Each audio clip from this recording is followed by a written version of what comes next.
Hello, everybody. Good morning and welcome to the weekend. Welcome to the United Stand. This is your latest Manchester United news and transfer news on the United Stand with me, Mark Goldbridge. Lots to talk about this morning. The latest on the Frankie de Jong situation. Also, Harry Kane. It's looking more and more likely that they will be the two number one targets for Erik ten Hag this summer.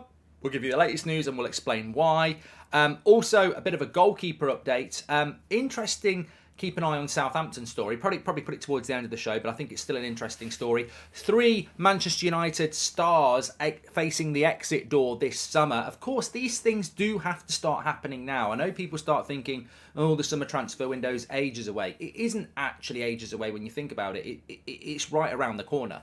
Like the March international break is where it kicks off, and that's 2 weeks away. So we'll talk about who that is as well. But look, the response to last night's video, absolutely fantastic. If you watch the Friday night show, you're a legend. If you're out partying and stuff, I can't argue with that, but it is Friday night. But the Friday night show, it was brilliant last night. It's always a good show. We were talking about, look, there's a piece this morning by Daniel Taylor in The Athletic basically saying that Mason Greenwood should never play for Manchester United again. I quote tweeted it and said that's proper journalism. Disagree or agree. People go, like they don't read. People don't read, do they? I'm not saying I disagree or agree with the article. What I'm saying is that's proper journalism because it's actually saying what the journalist thinks. And an opinion piece where people have actually got an opinion. We were speaking last night about this overlap video where everybody's sort of portraying the same opinion, which is a minority opinion. And they're not really saying what they really think, I don't think. I think most of these people don't want Qatar, not because they don't think it's fair. I don't think they want Qatar because it's from the Middle East. They don't like what goes on in that area of the country, that area of the world. But they won't dare say that because they know they'll get a load of kickback. So it's not really proper journalism, is it? I would respect these people if they just came out and say, I don't want that type of regime or area of the world owning my football country. But they're terrified of doing that. So I'll always... I'd actually respect people more if they came out and said that. However, there was something from the show last night that I felt I needed to bring in early because I want to talk about Kane, I want to talk about de Jong, and there is an update on de Jong, and it's going to be very interesting what happens there. And I think Harry Kane will be the striker that we go for because I think Osman's impossible and the competition will be too big. And more importantly, I think for me, the reason we won't get Osman is because we will still have John Murta and Richard Arnold here, even if we've got Qatar. They will still be here because I just can't. They're not going to have time to change it. We'll have to have another summer with the same people recruiting. We ain't going to Napoli, who want 130 million, and competing with Chelsea and everyone else and winning that fight. Not with John Murta there.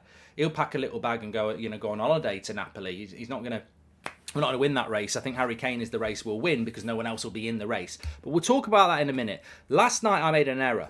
Last night we had a really good conversation about the future of Manchester United, and we said there's basically 3 options. There's the Glazer option, you stay. There's the Sir Jim Ratcliffe option, which we don't really know much about, but it's probably got a lot to do with borrowing. And then there's the Qatar bid, which is super wealth. Now, I'd like to change some of those people who represent that, but ultimately there's 3 options. Super wealth, unknown, stay as you are. Talking about the Sir Jim Ratcliffe option, which some people like, they like it because we're self-sufficient. We can run off ourselves. There are private bids, you're right, Renegade, but we don't know what they are. But there are three representations of bids. I'm not saying...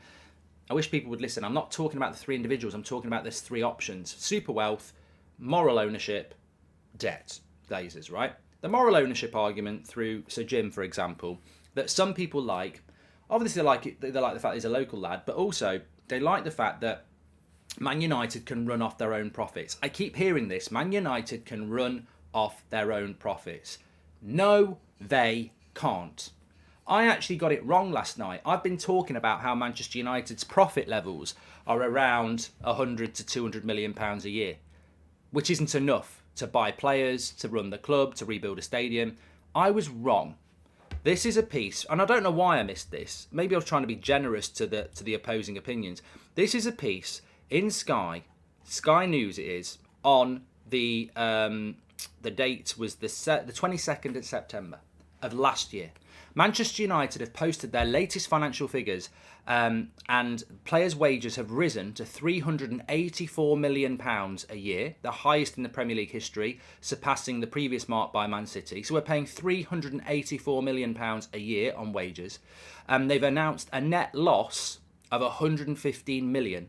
for the year 21-2022, even though revenues rose by 18% to nearly 600 million quid.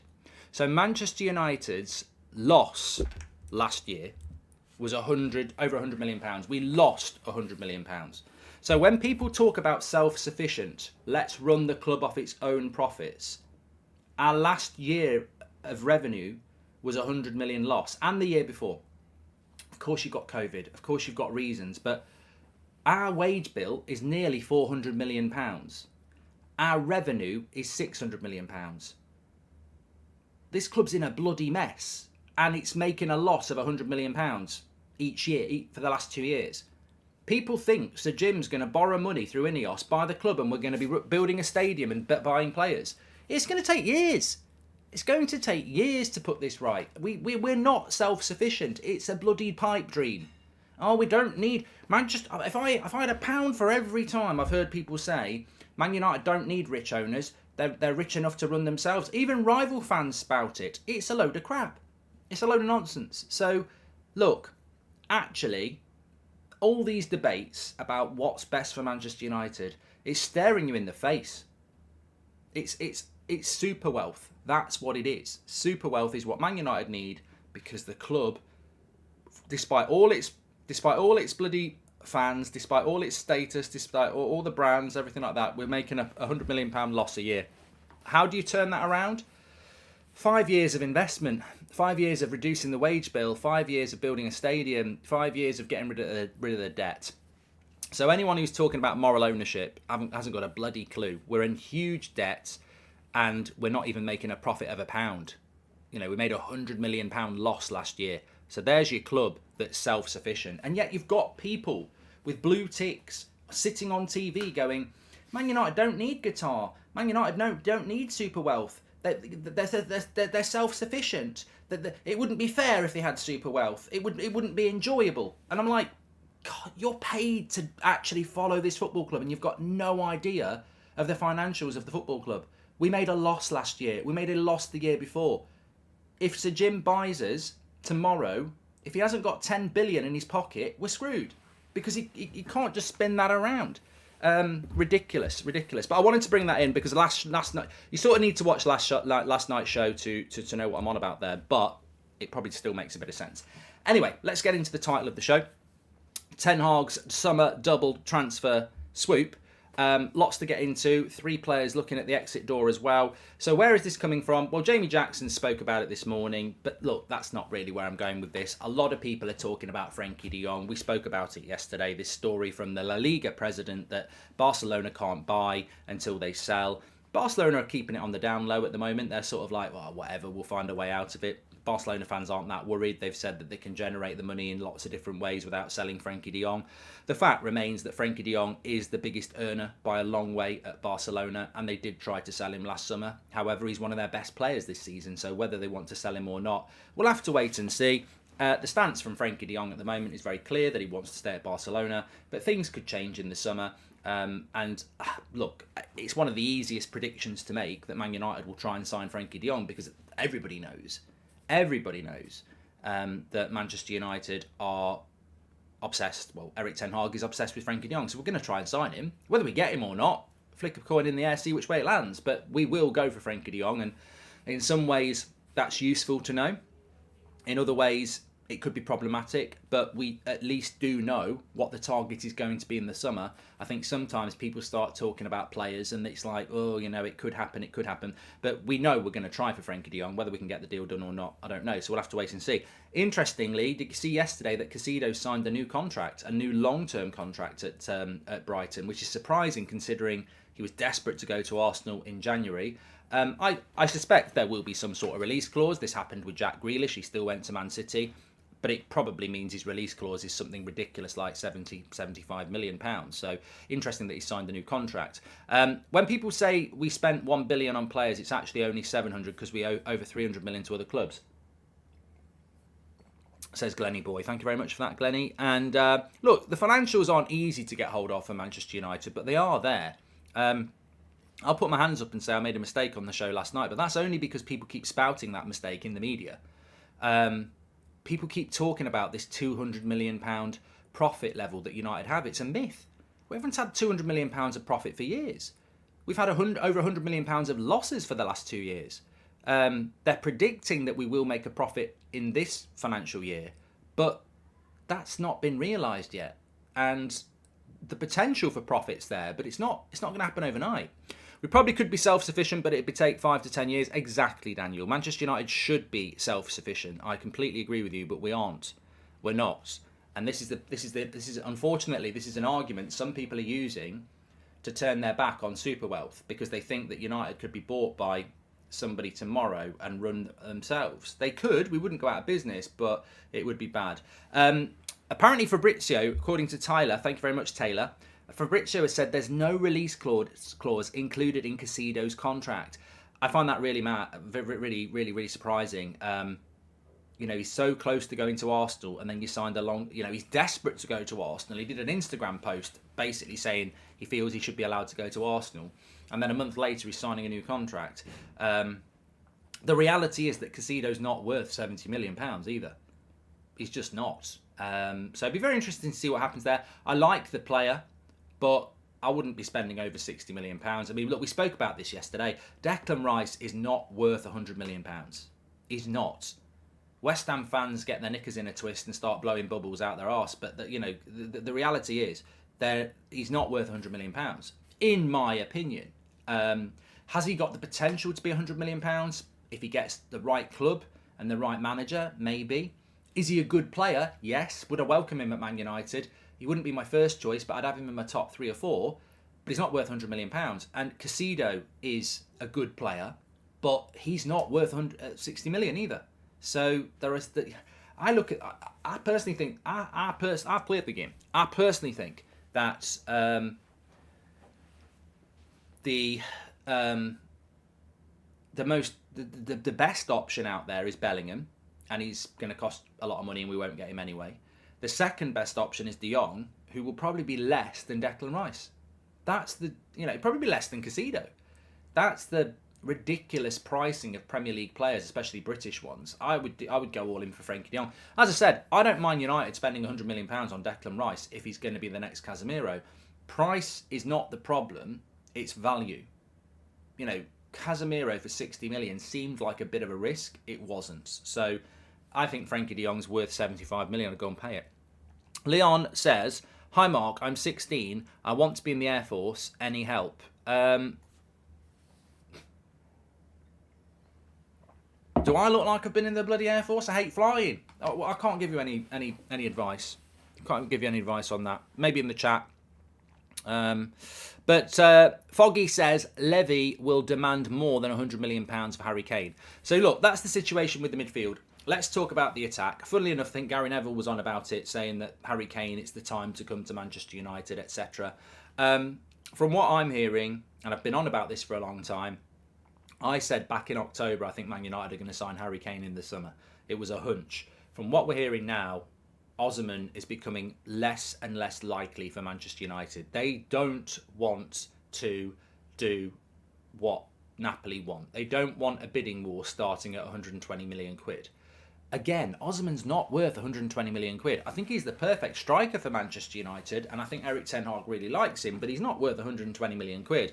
And it will be an inflated market for a striker this summer, because there are a few clubs looking for top-class strikers in the Premier League, but also in Europe. So I don't think Osimhen is realistic for Manchester United.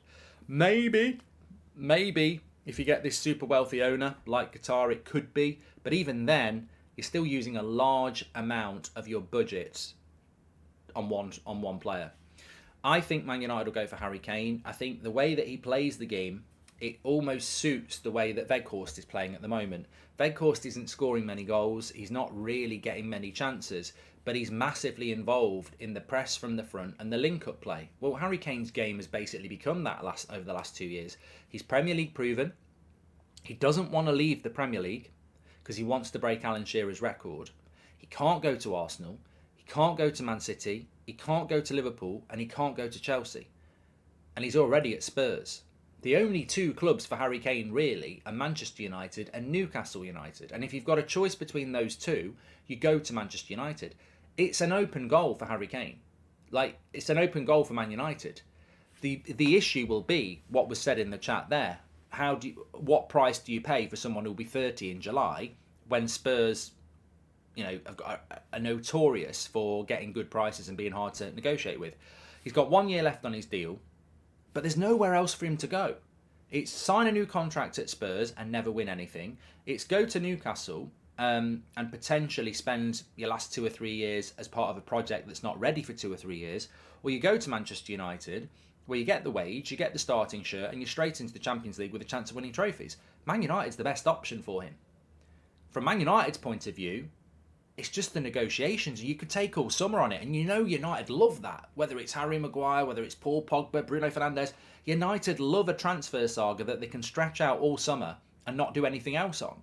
So I think we are I'll be very surprised if this doesn't happen. I think we are absolutely going to see a summer of long stretched out Harry Kane. And I think that will be the priority all summer. I think we'll spend all summer trying to get Harry Kane because no one else wants him. It's like Sancho as well. Nobody else was in that race. And United love those sort of transfers. And I'll repeat again, he won't leave the Prem. I think Bayern Munich would like him, but he won't leave the Prem because he wants to break the goal scoring record. Can't go to Arsenal because he's a Spurs player. Can't go to Man City because they've got Erling Haaland. Can't go to Liverpool because they've just bought Nunez. Can't go to Chelsea because it's too close to Spurs. Newcastle, Man United. It's so obvious that's where we're going to end up. Now, Daniel Kirk says, what about Ramos at Benfica or Vlahovic at Juventus? I like both of those players, but I've always had the hunch it'll be Kane. And the more just speaking that back to you then, it's bloody obvious we're going to go for Kane. Of course, I have to acknowledge the price, which is not something we can ever sit down with any confidence and go, United will get a good deal here. Harry Maguire cost £80 million from Leicester. Wan-Bissaka cost £50 million from Crystal Palace. Anthony, we spent €85 million on. Like, we're not good. Even when it's a one-horse race, we're not very good at negotiating. Look, Casemiro cost 60 million. At the time, I thought that was a lot of money for a 30-year-old. If you spend £100 million on Harry Kane and he scores 30 goals for 3 years, probably worth £100 million, isn't he? But there's a massive risk paying £100 million for a 30-year-old who I still think he's had a good run of no injuries really for 2 or 3 years. But I still think if you look at the start of his early 20s into his mid-20s, there was a lot of injuries there. When you're in your 30s, they do tend to catch up with you. So look, I think this is where United are going to go.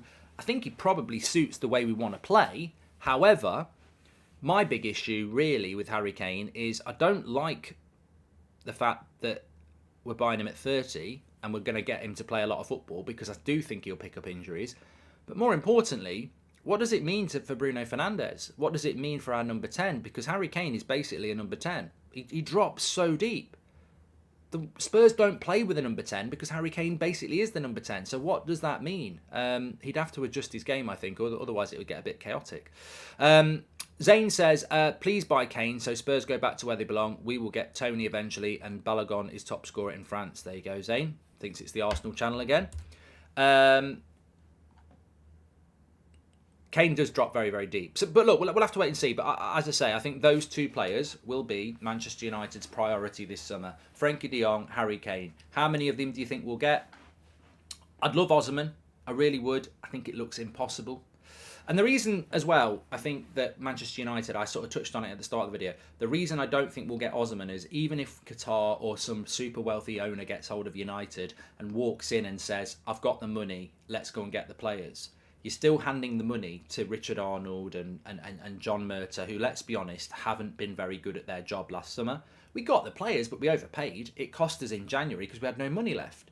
So I don't think we're that. I think if we get the new owners, we've got rid of the Glazers, but we'll still be the same people ringing up agents and negotiating until we change that area of Man United.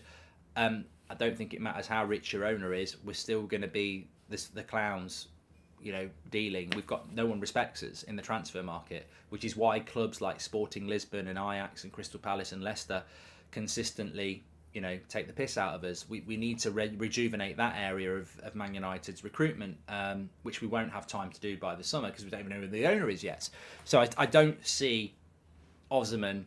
Look, basically, if I'm blunt, you've got Osimhen, who I think is the better option but he's more expensive and there's more competition. And you've got Harry Kane, who won't be as expensive and there's no competition. You know where Man United are going to go. Harry Kane. I'm convinced about it. Anyway, I tell you what, though, I will say this, Renato. What about Ivan Ferguson at Brighton? Somebody's going to get a superstar there. I'm telling you now, somebody's going to get a superstar there. He looks to me like he's got the lot. I don't want to say Alan Shearer, because Alan Shearer in the modern game wouldn't be that good. Striking, and Alan Shearer was world class. He's one of the, you could argue, he's the best Premier League player we've had. But certain play styles would not transfer to the modern game. Tony Adams in the modern game, I think, would struggle, but he's one of the best centre-backs that's played in the Premier League. Football moves on. It's like Peter Schmeichel. As a modern goalkeeper, he'd be terrible because his distribution was awful. But apart from throwing it out his arm, that was brilliant. But they're still greats. They're still legends of the Premier League. Ivan Ferguson, to me, reminds me of a little bit of a modern-day Alan Shearer. He's got that movement in the box. He's got the shot. He's got the strength. He's got the arrogance. I think there's a really top striker there. And I'd almost be begging Manchester United to buy him, because we have such a strong... I mean, I lived there for 3 years, but I knew it anyway. There is such a strong affiliation with Ireland and Manchester United and Liverpool, but we're talking about Man United. It's an absolute disgrace that we haven't had a top Irish player play for Manchester United for so long. And there is one there. We should, as a football club, it should be in our DNA that we want to have top Scottish players, top Irish players. You know, I know that's very British centric, but Ireland's not Britain. You know, so that argument doesn't even stand up. I'd love to have people from South Africa, because we've got loads of fan base there. Mexico, it was great when we had Chicharito. It was great when we had Quinton Fortune. But we have a strong history with Ireland at Manchester United. It goes back many, many, many years. Back, you know, beyond the Busby Babes. And he looks really special. And Ten Hag develops talent. I would love to do something about that. You get the feeling we won't. But I would, you know, that it's a bit of a dream, but I would love Manchester United to get hold of him. I think he'd be, you know, all I would say to any young player is you can go to Liverpool, you can go to Arsenal, you can go to Chelsea, you can go to Newcastle, and maybe that's where he'll end up, one of those. But Man United's different, and it's, you know, you only live once, you only play once. Man United's the club, but United have to go in for him. Jim White, yellow tie, crunching on cornflakes. We're going to win tomorrow. Love the show here from the US, says Justin. Thank you very much. Daniel Kirk says Tadic used to drop deep and Donny would run in behind. Maybe we see that with Bruno, and Rashi would be Kane's new Heung-min Son. Well, I think that would work, Daniel, yes. Going in for Kane is the wrong mentality. We need to bring in great players with 5+ years ahead of them. By the way, it's pronounced Ivan. Okay. And Victor says, Mark, what do you think is going to happen to Timber if we go for De Jong and Osman? We may miss out, right? Well, we need a centre back, Victor, which comes on to what I was going to talk about next. Can I also say as well, a lot of Southampton are going to get relegated. I like the look of Bella Kotchup. I've said that all along. Another player I would be looking at, Romeo Lavia, the Belgian midfielder they've got there. I think he's 19, midfielder. He looks very interesting as well. Again, Ferguson at Brighton, Lavia, Bella Kotchup at Southampton. These players, I would like United to be looking at these types of players as well. They have got massive potential. They are cutting their teeth in the Premier League. I think there's some good players there. And I hope that we're looking at those types of players. Because to be honest with you, Frankie de Jong and Harry Kane, look, they're very A-star, high-profile signings. I've got no problem with those. But one of the things I like about Ten Hag is I think he has got the ability to do what Klopp's done. Buy a player like Ferguson or Lavia and bring them to Man United and make them world class. So it can't always be Casemiro and De Jong and Kane type signings. We do need to look at those next level players. And I think there's some out there. There are. It's a shame Carragher doesn't play football anymore. We could do with him scoring 2 own goals like he did before, says Jack. Thank you very much for your super chat, Jack. Remember, I'm doing Man City Newcastle watch along, just to let you know what's going on today. Man City Newcastle watch along at 12:30 on That's Football. Could really do with Newcastle getting something there. And tonight at 7:30 on YouTube till 9 o'clock, and it's on national radio. The Mark Goldbridge Show is back, so get your calls in on Talk Sport. Farhan says, would you rather keep Martial and get Kane, or sell Martial, keep Weghorst and get Kane? Farhan, well, it sort of leads into where I'm going with this. So There was a story last night that there's 6 Manchester United players up for sale. Brandon Williams, Dean Henderson, Donny van der Beek, Harry Maguire, Scott McTominay, Anthony Martial. They're the 6 players up for sale. Also, there was another story that West Ham want to buy Scott McTominay, Harry Maguire and Anthony Martial. What I would take from that is that whilst I don't believe that story is 100% accurate, because I think it's speculation, there is starting to be a little bit of movement and a little bit of noise coming out around these players. These players have people around them. Clubs have people who are looking at these players, agents, markets. Nobody's just sat there going, let's see what happens in the summer. People know, look, the transfer window is a little bit like Christmas shopping. You know, if there's an item that everybody wants, you want to get in there early. And also that works the other way. If everyone's going to want a certain item, are they going to want you? Let's start having a few chats. So there are conversations sort of going around. Nothing is set in stone. Things can change. But look, would West Ham sign Scott McTominay? Yes. I think if Declan Rice went, and David Moyes stays, I think he'd love Scott McTominay at West Ham. I can see that written. Scooby-Doo. I can see it. I can see that. Would David Moyes like Harry Maguire at West Ham? Again, I think it's exactly the sort of player that David Moyes would like. So I think those two to West Ham, and I think they'd do a good job at West Ham. I can see that happening. I think there's other clubs that are going to be interested in those 2 players as well. I don't think we'll have a shortage of people interested in Maguire and McTominay. Whether we'll get the fees we want, McTominay doesn't really matter because his wage is not very good. So, and he's a youth player. So if you make 25, 30 million pounds, you make 25, 30 million pounds. Maguire's a little bit more problematic. He's got a good reputation in the English game, but he's on 200 grand a week. So that's a lot of money for somebody to pay. And he knows he's still got 3 years left on his contract at United. So he might just say, I want to stay. Anthony Martial to West Ham. I mean, I think Martial at West Ham would be a good player. I don't know whether he'd suit their system, and he's injury prone. So I actually think McTominay and Maguire are more likely going to West Ham than Martial. My issue with Martial is I just don't know why any club would want to buy him. He's on a lot of money as well.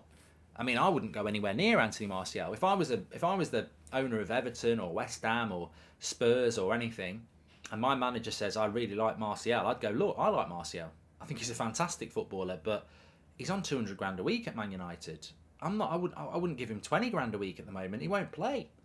So I think we'll have a hard job removing Martial from the club. I think, again, it's a little bit like let's get Sir Jim because we'll run the club, off its own profits. It's a nonsense when you actually look at it, and it's the same with people saying let's sell Martial. I've had enough. It's not that simple. It's really not that simple to move him on. Mark, would you take Ward-Prowse at United? Says Paul. No. Controversial take or not, I wouldn't take Ward-Prowse at Man United. It's a good question, and I'm sure a lot of people in the chat would take him, and I'm absolutely fine with that. I get it. But I feel that, I don't know whether it's a controversial take or it's a hot take, but I wouldn't take James Ward-Prowse at Manchester United. He's a brilliant free kick taker. He's a reasonably good midfielder. I would have took him to the World Cup, but I wouldn't never start him for England. So I'm talking about the standards of where this club's going to go. Eriksen's better than Ward-Prowse. Casemiro's better than Ward-Prowse. I think Sabitza's better than Ward-Prowse. If he delivers, De Jong's better than Ward-Prowse. Well, those 4 players, that's what we should be looking at. I think if you buy Ward-Prowse, you don't get De Jong. And that for me is not... I wouldn't take Ward-Prowse at Man United. I think I tell you where Ward-Prowse would be worth going for. If you have 3 or 4 good midfielders, and you need to bring somebody else in, I would bring Ward-Prowse in. But we need to buy first team quality midfielders, and I don't think Ward-Prowse is that for Manchester United. So I wouldn't go near that deal myself. But he's a good player. I just don't think he's what we're looking for this season. I think Newcastle would be a good club for him, and I think he'd do a good job there. Look, maybe Arsenal would buy him and use him as a bench player. I wouldn't have a problem with that, but we need a first team midfielder, and the problem is if you buy Ward-Prowse to be a bench player, you've just spent 30, 40 million pounds that we can't really afford to be spending on bench players. Aman says, if Qatar take ownership of Manchester United, the next piece would be Edwin van der Sar as the CEO, says Aman. Yeah, look, I like the idea of that. I think this summer, whatever happens with the sale, will be very challenging. As I said, if I was the owner of Manchester United, the first thing I would do is change the CEO, change the recruitment department, the director of football, and restructure all of that. And some people would say, well, that's a bit unfair. But the reality is, if you did bring Edwin van der Sar in as CEO, I think when you bring somebody into your organisation in a position of power, you don't want to drop them in and say, these are the people you're going to work with. You want to drop them in with their own ideas where they go, actually, I want to work with this recruitment team. I want this head of scouting. I want this director of football. I want a sporting director in. You know, that's the whole point of bringing in a top CEO. I don't see the point of bringing in a new CEO but getting him to work. Man United have done this for years. They did it with Rangnick. You're the interim till the end of the season, but use Solskjaer's coaches. That doesn't make any sense to me. And United seem to fall into this trap under the Glazers where you do, even when you get it right, you tell them to work with other people. I don't see that changing in the summer, really. Kim Min-jae is the perfect replacement for Maguire, says Anakin. Well, don't forget with Kim Min-jae, we had that with Fabrizio a couple of months ago.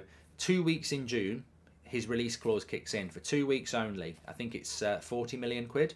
So if he doesn't sign a new contract with Napoli, that 2 week period, somebody will buy him. Someone will buy him.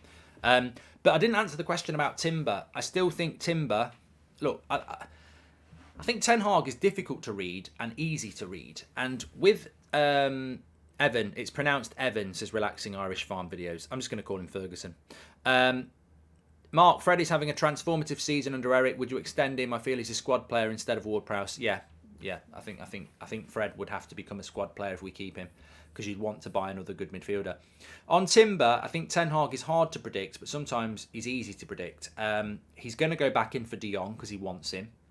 And I think if Timber's available, he'll go back in for him. He wanted Timber over Martinez. That massively intrigues me, because either it was a huge mistake or the potential in Timber is frightening, because Martinez is left-footed and has been absolutely incredible for us.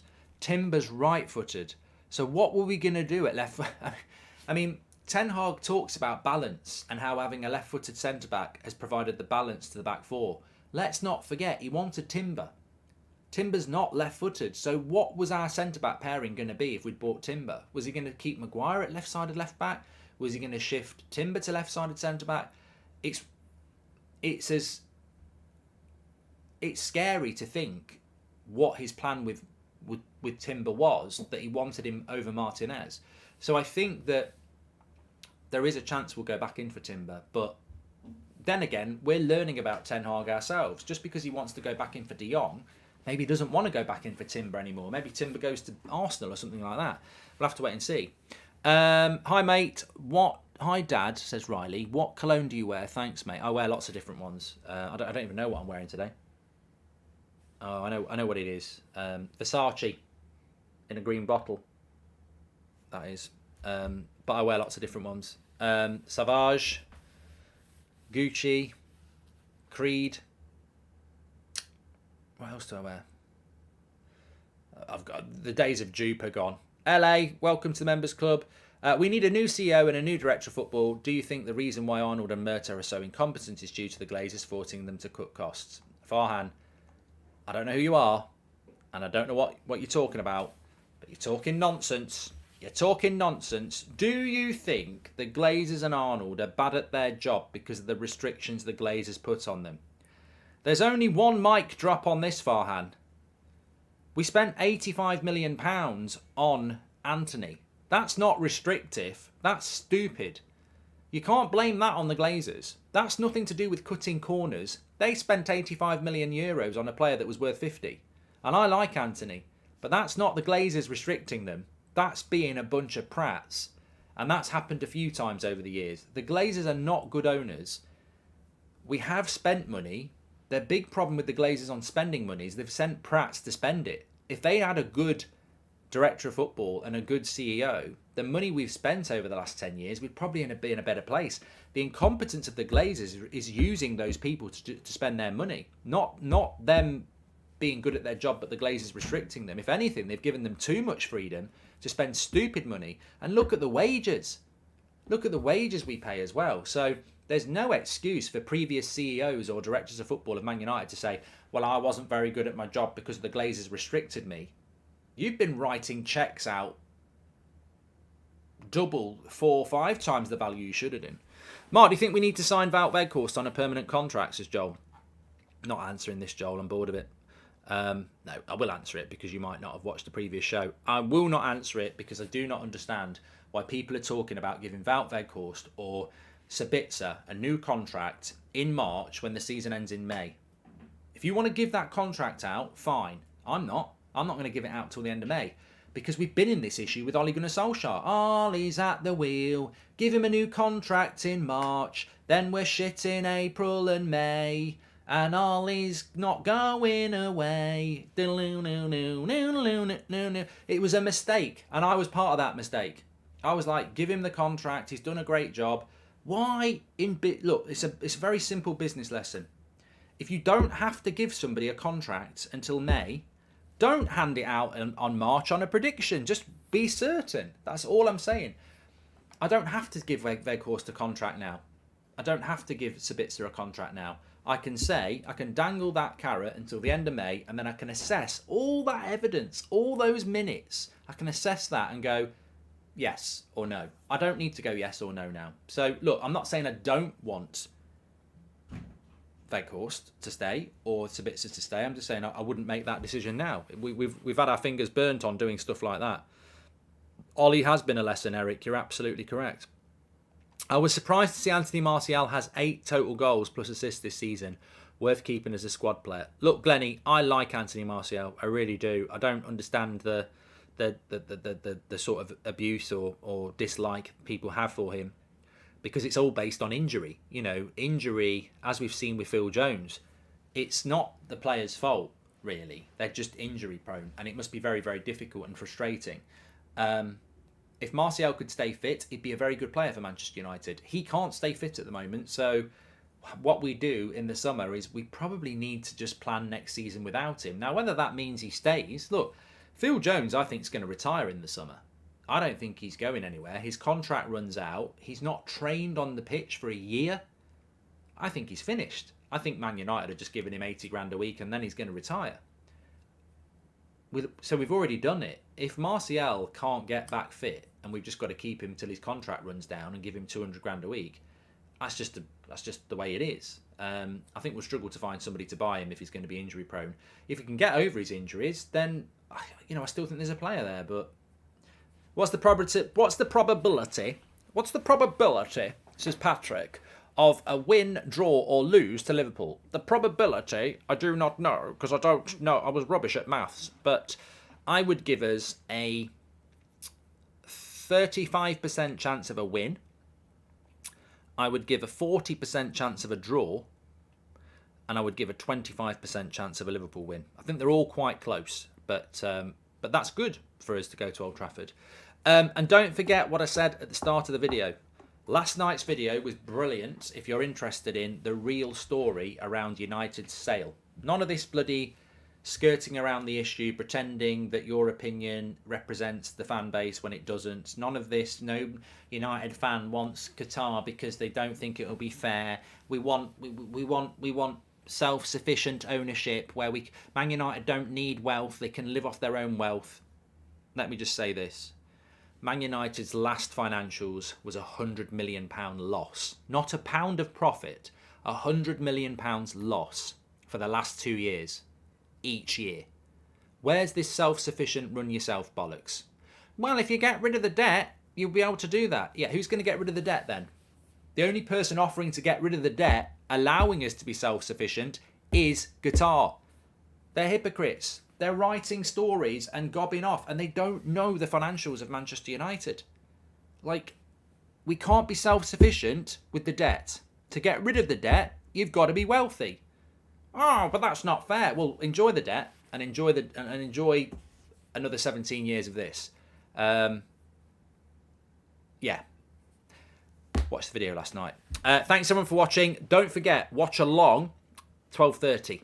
Newcastle, Manchester United, Manchester City at the Etihad. I'm sure it won't be full, but it could be a good game. Thanks everyone for watching. Smash the like on the video. Make sure you subscribe. I'll speak to you all later.